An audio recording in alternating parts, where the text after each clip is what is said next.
Selamat datang di channel Kuroai 299. Dan video kali ini akan mengisahkan peristiwa Caro yang terjadi di Bangkalan Madura, di mana terdapat pertarungan 2 melawan 4 orang yang membuat 4 nyawa pada akhirnya melayang. Namun sebelum menceritakan perlu bahwa keterangan yang ada hanya bersumber dari Hasan Tanjung atau Hasan Busri, yang kebenaran informasinya masih terus diperdalam oleh penegak hukum.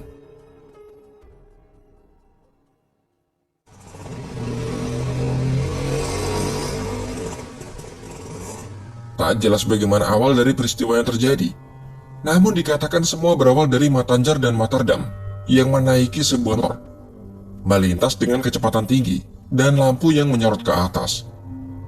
Hasan Busri yang kala itu akan berangkat tahlilan, kebetulan berpapasan dengan motor Matanjar, dan terkena langsung sorotan lampu motor tersebut, hingga memicingkan mata karena terlalu silau.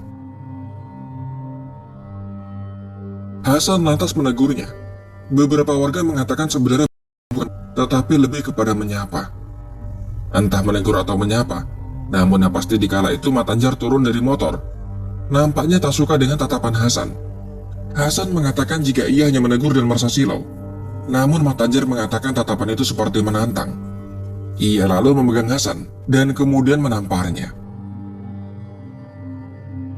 Jika melihat pengakuan Hasan kepada polisi, tak itu Matanjar mengatakan, "Kok berani-beraninya kamu manggil saya?"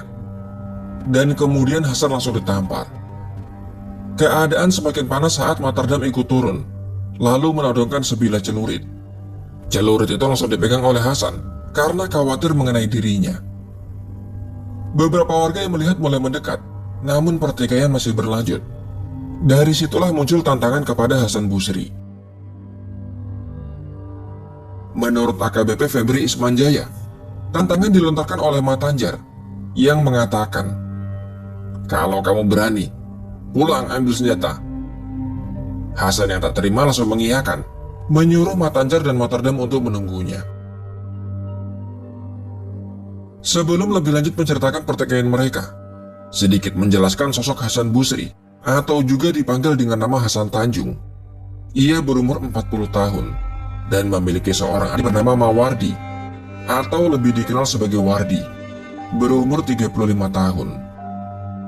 Sang adik inilah yang nantinya juga akan terlibat dalam peristiwa Caro. Mereka berasal dari desa Bumi Anyar, kecamatan Tanjung Lesung, Bangkalan. Hasan diketahui merupakan seorang juru parkir. Sosoknya dinilai warga sopan dan ramah. Meski terlihat biasa, namun dikatakan Hasan pandai bela diri silat.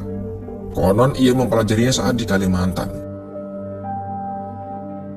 Sementara Matanjar, ia merupakan warga desa Larangan Timur, merupakan seorang guru silat di 2 desa sekaligus, yaitu desa Tambak Poco dan desa Larangan. Mengutip dari situs kilat.com, setidaknya ada 50 murid yang ia bina. Sebagai seorang guru silat yang cukup disegani di kampungnya, Matanjar memiliki julukan sendiri, yaitu Blater. Blater dikatakan merupakan sebutan bagi orang kuat di Madura, baik secara fisik maupun spiritual. Meski demikian, sebagian warga menggambarkan Matanjar sebagai orang yang cukup arogan, namun sebagian warga lain berpandangan berbeda. Mereka menganggap Matanjar bukan arogan, lebih kepada karakternya sebagai seorang guru silat, bisa dikatakan lebih tegas dan kaku. Untuk orang yang membonceng Matanjar, bernama Matardam. Matardam merupakan adik kandung dari Matanjar. Tak ada penjelasan lebih lanjut mengenai sosok Matardam. Selain diketahui ia juga pandai silat dan sering bersama kakaknya. Baik Hasan maupun Matanjar, rupanya sedari dulu sudah memiliki masalah yang disebut dipicu persoalan sepak bola dan lahan parkir.